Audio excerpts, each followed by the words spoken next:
Hey, it's Ramsey Dewey over here in Shanghai, China. Welcome to another edition of Q&A with the Coach. Today we have a question from our friend Vlad.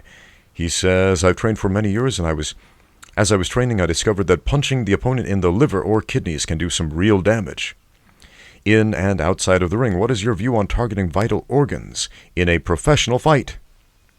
A lot of people are shocked and appalled to learn that in the sport of mixed martial arts, that's perfectly legal.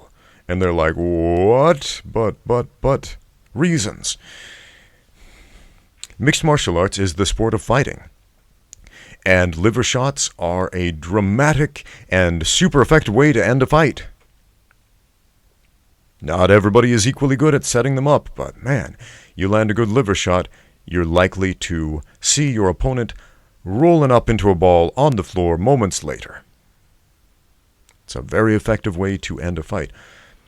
Since I have worked as a commentator for Kunlun Fight, man, those guys, these Chinese fighters fighting for Kunlun, they are really good. They are getting so good at dropping their opponents with liver shots. I mean, that is one of the first things they look for. Landing the left to the liver, throwing the left knee to the liver, throwing the left body kick to the liver, man. I have seen a ton of liver shot KOs. As far as the kidneys, now different combat sports have different regulations about kidney shots. In MMA, what you are not allowed to do is strike the back along the spine. Now along the sides, that's fair and legal. Now before, when was it? A couple of years ago, they changed the rule. There was a rule stating that there were no heel strikes to the kidneys allowed. This was a reference to a fight between, I believe this is the second match between Royce Gracie and Ken Shamrock. Ken was on top of Royce. Royce was on the bottom in his guard. The fight went on for something like 30 minutes. Royce was unable to improve position, unable to submit his opponent, and Ken was unable to pass the guard. It was not a super eventful fight, but Ken was on top, and he was throwing some shots, cutting up Royce on his face, and Royce was responding by clubbing Ken in the kidneys with his heels. And afterwards, Ken Shamrock, according to what he said, was peeing blood afterwards. So that can be very damaging to the kidneys, and so for a long time, that was made illegal by the New Jersey State Athletic Commission in the year 2000 to heel strike an opponent in that particular position. But that rule was done away with. Heel strikes are back on the table, so if you're in the guard, you can club your opponent in the kidneys all you want. Because again, MMA is the sport of fighting as much as possible. So, does it hurt? Is it damaging? Yes, it is. Are you probably going to win a modern-day MMA fight by lying on your back and clubbing your heels into the guy's kidney from the guard? Probably not. Will it encourage the guy on top to move a little bit, to change his position? Probably. So, yeah, man, targeting vital areas. Most of those are legal shots. What isn't illegal? I made a whole video about what is and isn't illegal in the sport of MMA. Let's give you a quick recap. What are fouls? What can you not do without getting warnings, deductions of points, or disqualification in MMA? All right, no striking the groin. No gouging the eyes. That is like inserting fingers into the eyes. They did pass another rule a couple of years ago, which is fighters are no longer allowed to point their fingers directly toward the eyes of their opponent. So I can't do like snake-style kung fu hands out there. I have to have my fingers pointed away from my opponent's eyes. What else? No striking the back of the head. Okay, that's defined as the area back here, right? That's the back of the head. The sides of the head, okay, even behind the ear, like right there, that's okay, okay? But When in doubt, ask the referee before your fight to define striking the back of the head to you to make sure you are on the same page, because that referee might be from a school of thought thinking back of the head means anything in an area that is different from what I just told you. But generally speaking, the back of the head means basically the area from your neck, the back of the neck, on up to about right there. What else? There was another old rule that got done away with, which was no grabbing the clavicle. That one went along with the heel strikes to the kidneys. And it was such a weird rule. I guess there was this fear when the New Jersey State Athletic Commission penned the rules of the UFC, and it was a boxing commission. There was a lot of misunderstanding about where these rules came from. It was a boxing commission. John McCarthy was there, basically pleading for fewer rules, saying let's keep this as true to actual fighting as we can.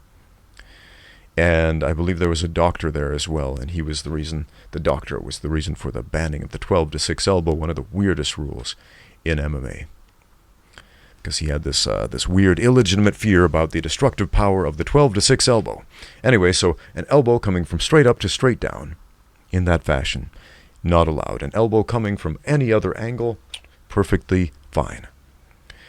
Okay, what else do we have? No grabbing the shorts of your opponent to try to gain an advantage, so you cannot grab your opponent's clothing. If it is a female fight where they're wearing a top, they're not allowed to grab the top of their opponent. No grabbing the gloves of your opponent. There's some confusion about that, thinking that you cannot grab the hand. You absolutely can. What that means is you cannot insert your fingers into the straps of the glove to try to gain an advantage. You can grab your own clothes or your own straps on your own gloves. That's fine. Just don't do it on your opponent. Holding the hand, etc., that's fine. Another rule there's a lot of misunderstanding about is small joint manipulation. I have heard countless times, hundreds and hundreds of Aikido practitioners telling me, well, you can't use Aikido in MMA because they ban small joint manipulation, and my art is all about wrist locks. Wrist locks are perfectly legal. There is no rule against wrist locks. That's not what small joint manipulation means. Small joint manipulation is a single finger grabbing or twisting a single finger or two fingers in an attempt to gain an advantage over your opponent. If you have control of 3 fingers and you are bending or twisting them, that's fine. Okay? 4 fingers, fine. 5 fingers, fine. But 1 or 2, small joint manipulation. So only if your martial art consists expressly of single or double joint manipulation. That's not okay. Okay, what else? I mean, there's a bunch of stuff. I made a whole video about this. No spitting, no foul language, no unsportsmanlike conduct, no grabbing the fence, and that is as much for the fighter's own safety as it is to try to keep the sport going and not give anybody an unfair advantage or whatever. Because if you insert your fingers into the chain link of the cage and also your toes, and the other guy is making a concerted effort to take you down, you are likely to break or even rip off your fingers and toes. So do not get your digits intertwined in chain link fence when you have an animal trying to destroy you. What else do we have going on there in the rules? There are specifications. MMA is unarmed combat. It is defined as unarmed combat. That is the very first rule. For some reason, there are so many cheeky people out there saying things like, well, in my martial art, we use swords. Cool. Cool, man. All about historical European martial arts and Asian martial arts that use swords. I got a collection of swords right over there in this very room. I can see from this point. What else? But MMA is unarmed combat. So, familiarize yourself with the rules. Striking the liver, perfectly fine. Striking the kidneys, perfectly fine, as long as you're not punching the spine along with it. At least in the sport of MMA. Is that a low blow? Is that unsportsmanlike conduct? Is that cheating? No, absolutely not, man. That's something you have to work for. That's something a lot of people don't understand about these targets, is that It's one thing to have an academic understanding if I hit somebody really hard in the liver it's going to hurt him, and another thing entirely to be able to do it against a trained fighter who is fighting back. That second one is really, really hard, and you gotta be really good at what you do in order to land those liver shots. So, man, put in the training, read the rules. Thanks for watching. Now get out there and train.